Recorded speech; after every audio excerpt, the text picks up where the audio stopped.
Hello, ഇതാണ് എൻ്റെ bougainvillea പൂക്കൾ കേട്ടോ. എല്ലാ കളേഴ്സൊന്നുമില്ല. ഞാൻ ഒരുപാട് ഇഷ്ടമാണ് എനിക്ക് ഈ പൂക്കളും ചെടികളൊക്കെ നട്ടുണ്ടാക്കുന്നത്. പക്ഷേ ആകെ 2-3 കളേഴ്സുള്ളൂ. ഇത് പിന്നെ നിത്യകല്യാണി എന്ന് പറയും. അതാണ് അതിൻ്റെ താഴെയുള്ളത്. ചട്ടിയിലുള്ളത് ബൊഗൈൻവില്ല ആണ്. അത് 3-4 കളറുള്ളൂ. ഈ ഒരു കളറും പിന്നെ ഒരു ഓറഞ്ച് ആ കളറും മഞ്ഞയും വെള്ളയും. ചുവപ്പൊന്നും എനിക്ക് കിട്ടിയിട്ടില്ല. ചുവപ്പൊക്കെ ഇനി വാങ്ങിച്ച് വെക്കണം. അങ്ങനത്തെ 4 കളേഴ്സുള്ളൂ.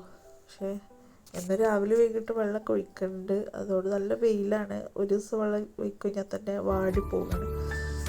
അപ്പം എല്ലാ കളറും ഇങ്ങനെ നിരത്തി വെക്കുമ്പോഴാണ് അതിൻ്റെ ഒരു ഭംഗി കിട്ടല്ലേ. ഒരു കളർ മാത്രം ഉണ്ടാകുമ്പോൾ എനിക്കത്ര ഭംഗിയായിട്ട് തോന്നിയിട്ടില്ല. എവിടെയെങ്കിലുമൊക്കെ കാണുമ്പോൾ എല്ലാ കളറും ഇങ്ങനെ കൂട്ടി ഇങ്ങനെ ഒപ്പം നിൽക്കുമ്പോൾ ഒരു പൂന്തോട്ടം മാതിരി തോന്നും.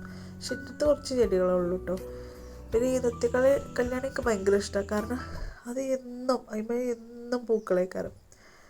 മഴക്കാലത്ത് അത് പെട്ടെന്ന് അഴുകി പോകേണ്ടി തോന്നണം എനിക്ക്. പക്ഷേ എന്നും പൂക്കളാണ്.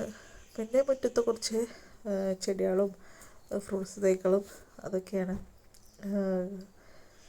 അപ്പോൾ മാവും പൂത്തുക്കണം. പിന്നെ ഇത് എന്താ പറയുക, ബുഷ് ഓറഞ്ചാണ്. അത് ചട്ടിയിലാണ് നിൽക്കുന്നത്. അത് നിറയെ കായ്ച്ചിട്ടുണ്ട്.